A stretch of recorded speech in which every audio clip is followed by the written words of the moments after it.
소식, 간헐적 단식, 2일 1식. 다 해봤어.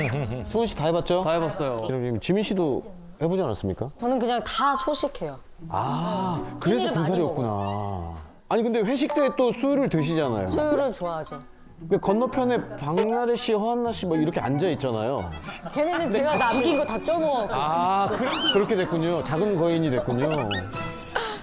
이런 식습관들은 물론 건강에 도움이 될 수 있습니다. 아, 그래요? 네. 2030, 조금 더 넓혀서는 한 4050. 어느 정도 몸에 에너지가 충분한 분들한테는 굉장히 도움이 될 수 있습니다. 제 병원을 찾아오셨던 50대 A씨가 있습니다. 비교적 이제 사업도 성공하신 분이고 또 자기 관리를 철저하게 정말 잘하시는 걸 또 장점으로 내세우는 분이죠. 그분의 식단입니까? 네, 그분의 식단입니다. 좋아 보이죠? 별 문제 없어 보이죠? 근데 이제 건강검진을 하셨어요. 마른 비만입니다. 체지방률이 굉장히 높아요. 거기다가 골다공증이 나왔고 당뇨병 전 단계에다가 고지혈증, 지방간. 다들 웅성웅성 하시는데요. 네. 식단 나오자마자. 총 열량을 계산을 해봤거든요. 그랬더니 기초대사량 정도를 드시고 있는 거예요. 어떻게 보면 약간의 기아 상태를 만들고 있는 상황이었고요. 우선 PT도 하시고 걷기도 하시고 그런데도 이제 또 대사증후군이 생기니까 너무너무 억울해 하셨는데요. 그러니까요. 하나하나 따지고 보면 왜 A씨가 만성질환이 생기고 또 마른 비만이 생겼는지 좀 알 수가 있습니다. 일단 바나나, 단순당이 많이 들어있어요. 네, 탄수화물이죠. 요거트에도 들어있습니다. 그리고 정제국물이죠, 시리얼. 아침에 혈당이 스파이크가 생기는 겁니다. 그러면은 그 스파이크가 생긴 다음에 점심 때는 식욕이 많아지죠. 아침에 혈당 스파이크를 경험한 사람은 점심 때 더 잘 생기거든요, 혈당 스파이크가. 그때 외식을 주로 하세요. 이 외식에는 또 액상과당이나 설탕이 많이 또 양념으로 들어갑니다. 네. 그래서 점심 이후에도 혈당 스파이크가 또 생깁니다. 아이고. 그 두 번의 스파이크 때 생겼던 과량의 탄수화물은 대부분 다 복부지방으로 즉각적으로 또는 지방간으로 즉각적으로 저장이 되고 있던 거죠. 저녁에는 탄수화물을 피하시려고 고기 위주의 식사를 하시는 것까지는 저는 좋은데 붉은 고기는 사실은 가지사슬 아미노산이라는 게 많이 들어있고 이런 것들이 또 인슐린 저항성을 높입니다. 거기다가 고위험 음주를 하시면 또 만성염증이 생기고 인슐린 저항성이 악화됩니다. 네, 그리고 술 드시면 배고프거든요. 그래서 자기 전에 과일을 드시는데 이 과일도 역시 탄수화물이라서 다시 또 체지방으로 쌓이는 거죠. 결론적으로 이제 A씨는 굉장히 밖에서 봤을 때는 우아한 겉모습을 가지고 계시지만 이제 지방이 배와 간에 쌓이고 또 근육은 빠지는 몸으로 이제 본인의 식단을 이제 만들고 가시는 거죠. 자, 그래서 일단 저는 설득을 해서 안 됩니다. 골다공증 약 드셔야 되고요. 당뇨약도 드시는 게 좋겠습니다. 라고 말씀을 드리고 동시에 이제 식단을 손을 봤습니다. 아침에는 일단 채소 위주 그리고 좀 당분이 없는 단백질 위주의 식사로 구성을 하고요. 저녁에는 자기 전에 드시는 과일을 좀 끊자고 말씀을 드렸고요. 또 붉은 고기를 좀 줄이고 그 자리에 이제 건강한 단백질을 넣었고요. 음주량은 한 번에 최대 와인 2잔 정도로 줄여보자고 약속을 했습니다. 점심은 외식 계속 하십니까? 네, 그래도 점심은 어쩔 수 없을 건데요. 근데 사실은 제가 처방한 당뇨약이 탄수화물의 흡수 속도를 굉장히 느리게 만드는 약이어서 혈당 스파이크를 제어를 할 수 있게 되었죠. 또 정작 이제 놓치고 있던 게 열량을 제한을 하셨는데 열량 자체는 좀 더 늘리셔야 됩니다라고 말씀을 드렸습니다. 근데 여기서 이제 나오는 질문이 있죠. 열량을 더 늘리면 어떡하냐? 네, 너무 적게 먹으면 우리 몸이 들어오는 거를 그대로 다 지방으로 저장하려는 그런 경향성이 생깁니다. 그래서 설득을 해드렸죠. 오히려 지금은 기아 상태이기 때문에 들어오는 에너지가 다 지방으로 들어갑니다. 이거가 풀려야 됩니다. 이게 풀려야 지방을 태울 수가 있습니다. 설명을 드렸죠. 3개월 뒤에 어떻게 되었냐? 지방은 500g 빠졌습니다. 오히려 근육은 늘어났고요. 6개월 뒤에 혈당 범위도 정상으로 회복이 됐습니다. 와. 네, 점점 이제 당뇨약도 줄여나갈 수 있게 되는 거죠. 체성분이 바뀌고 몸의 대사적인 특성이 바뀌게 되면서요. 그래서 저는 일단은 60이 넘으시면 웬만하면 고도 비만이 아니고는 살을 빼지 말라고 말씀을 드립니다. 지방도 굉장히 중요한 대사 기관이에요. 지방이 없으면은 인슐린 저항성이 굉장히 심해집니다. 그래서 저는 이분들에게는 단순당이나 정제곡물을 오히려 저는 많이 드실 거를 교육을 하고 있습니다. 이런 것들이라도 드셔서 지방과 근육을 늘리셔야지 결국에는 일상생활, 삶의 질도 좋아지고 오히려 질병도 개선된다라고 말씀드린 극단적인 경우도 있는 거죠. 또 어르신들께서 하시는 행동 중에서 무조건적인 영양제 맹신만큼이나 위험한 행동이 있습니다. 이 병원 저 병원 마치 쇼핑을 하는 것처럼 이 닥터 쇼핑 하시는 분들 굉장히 많습니다. 아이고. 네, 아 저게 한 이 사람. 사진 안에 있는 게 이렇게 한 분의 약입니다. 딱 보기에도 약이 정말 많죠. 네. 근데 이렇게 약을 쌓아놓고 드시는 분들이 정말 많습니다. 아, 맞아. 77세 C씨가 그런 케이스였습니다. 고혈압, 고지혈증 약을 드시기는 했지만 텃밭도 가꾸시고 또 교회로 나가시면서 일상에 불편함 없이 지내고 계셨는데 남편께서 뇌경색으로 입원하게 되면서 스트레스를 많이 받았고 특히 자정 전후로 화장실을 너무 자주 가서 방광약을 2가지 드시기 시작했어요. 방광약을 드시면서 변비가 생기고 또 소화가 안 됩니다. 식사를 점점 못하게 되시는 부작용이 생기면서 기운이 없어지고 그러다 보니까 저녁에 잠은 안 오고 또 잠을 못 자니까 다른 의사 선생님을 찾아가서 수면제를 처방받습니다. 아휴. 점점 낮에 꾸벅꾸벅 조는 시간이 늘어나요. 점점 집중력과 기억력이 떨어지고 가족들이 눈치를 챘어요. 치매 검사를 받아보니까 어머. 경도인지 장애입니다. 이렇게 진단을 또 받으시고 전문 치매 약물을 처방받습니다. 이 치매약을 드시고 나서부터는 식욕이 또 떨어지고 또 소화제와 식욕 촉진제를 처방받고요. 아, 이렇게 하다 보니까 정말 큰일이 나겠다 싶어서 위내시경, 대장내시경, 복부 초음파, 심장 초음파 여러 검사를 받습니다. 검사에 나오는 건 없어요. 하지만 어르신께서는 휠체어에 실려 오신 모습으로 저랑 만나게 되셨습니다. 아이고. 자, 방광약에서 시작을 해서 수면제, 치매약, 소화제, 식욕 촉진제 이런 증상들 가라앉히고 환자분들 편안하게 만들어드린 약들은 대부분 사람의 기운을 빠지게 만드는 약들이에요. 약의 부작용을 약으로 막다 보니까 결국에는 기운이 다 빠진 거죠. 처음 처방받은 방광약에는 인지 기능을 약간 떨어뜨리는 그런 물질이 들어가 있었습니다. 그 이후에 처방받은 치매약의 부작용은 안타깝게도 방광의 예민성을 또 끌어올립니다. 거꾸로 되는 거죠.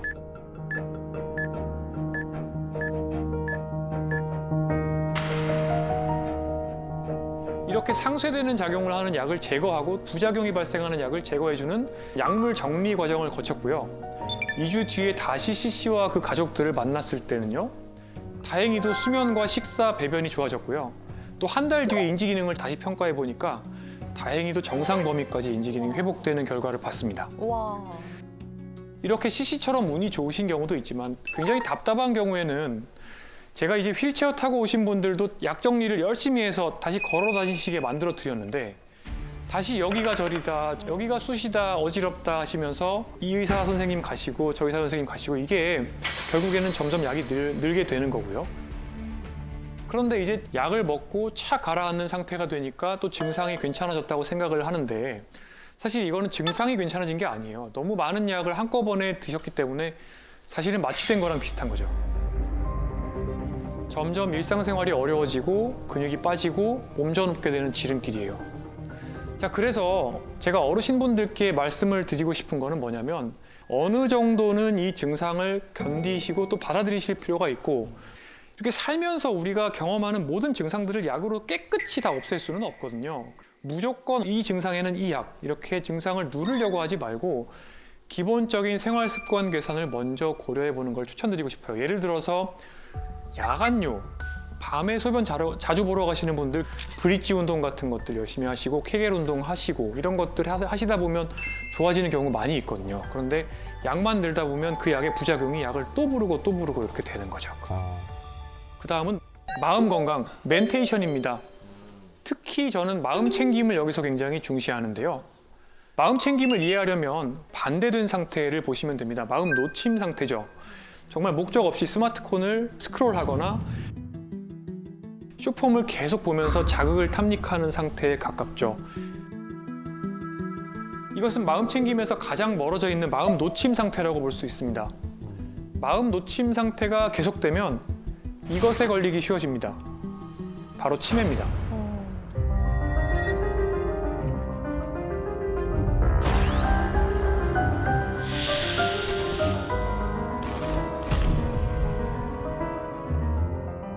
치매를 예방할 수 있는 마음 챙김 방법으로 환자분들께 제가 많이 추천드리는 게 있는데요. 바로 명상입니다.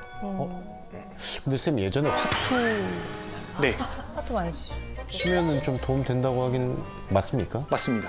아 그것도 약간 다른 건데요. 네. 인지 예비능이라고 해서 뇌 성능을 높이는 방법이 크게 세 가지가 있습니다. 첫 번째, 신체 활동, 운동이죠. 이제 두 번째가 머리를 쓰는 겁니다. 네. 세 번째가 사람을 만나는 겁니다. 이 세 가지를 다 하면 좋은데 오. 화투는 일단은 머리는 쓰고요. 또 사람도 만나잖아요. 네. 화투 치러 가려면 집에서 나가서 또 가야 되잖아요. 걸어야 돼. 집까지 걸어가는데 산책. 그치. 집에서 방에서 명상. 완벽한 스포츠네. 시대에 딱 이상적인. 네, 그래서 실제로 브릿지 게임이나 마작이나 이런 것도 좋은 인지 활동이라고 되어 있긴 합니다. 화투도 비슷한 효과가 있을 거라고 생각합니다. 명상을 한 다음에 화투를 치면 나을까요? 화투를 치고 명상을 하는 거. 네, 하도 치고 돈 아니면 잃고 치면서 명상. 읽고 명상을. 사실 예전에는 명상을 약간 도닦는 분위기 뭐 이런 식으로 이제 많이 생각을 했었는데 요즘은 굉장히 많은 글로벌 기업이 자기네들이 명상센터를 따로 가지고 있습니다. 정말 많은 돈을 그 예산을 쏟아부어서 명상의 과학적 효과가 입증이 돼서 근데 명상이 너무 이렇게 어렵게 생각하실 필요가 있는 게 아니라 나를 조용히 온전히 집중할 수 있는 상황에서 신체는 이완시키는 모든 것들이에요. 제가 제일 좋아하는 명상은 달리기 명상, 수영 명상, 걷기 명상입니다. 그것도 명상이 되나? 네, 사고 나지 않을까요? 명상할 때 눈 감는 거 아닌가요? 네, 감을 필요가 없습니다. 그야말로 명상이라는 건 지금 이 순간에 머물러 있으면서 나의 호흡이나 내 관절이나 주변의 느낌들을 비판하지 않고 그대로 느끼고 있으면 되는 거거든요. 물속에 있으면 그게 그렇게 편하다고 하는 사람들이 많더라고요. 네, 굉장히 다양한 설거지를 하시면서도 명상을 할 수가 있고 청소기를 돌리면서도 명상을 하실 수가 있습니다. 그래서 지금 이 순간에 있는 머무르는 연습을 해보시면 굉장히 좋을 것 같고요. 저희가 병원에 입원해 계신 어르신들, 질병의 치료 계획을 세울 때 환자와 환자 가족이 무엇을 정말 중요하게 생각하는지가 크게 작용을 하는 거죠. 나에게 중요한 것들, what matters라고 합니다. 사례를 말씀드리겠습니다. 85세 D씨입니다. 불면증으로 병원을 찾아오셨습니다. 사실 이제 보호자분들이 보기에는 잘 주무신대요. 네. 분명히 약을 안 드셔도 잘 주무셨는데 그 잤다는 사실을 믿지를 않으시고 약에 대한 집착이 굉장히 심한 상태가 되셔서 오셨습니다. 자, 임산부에게 사용하면 안 되는 약이 있다는 것은 많은 분들이 알고 계실 겁니다. 네. 마찬가지로 약 중에서는 노쇠한 어르신들에게 문제를 일으키는 잠재적인 노인 부적절 약제라는 것들이 있습니다. 그중에서 제가 정말 미워하는 약이 하나 있는데요. 뭐예요? 단기간만 사용할 수 있는 수면제죠. 수면제? 젊은 분들한테는 큰 문제가 없어요. 하지만 노쇠가 있는 어르신들한테는 얘기가 좀 다릅니다.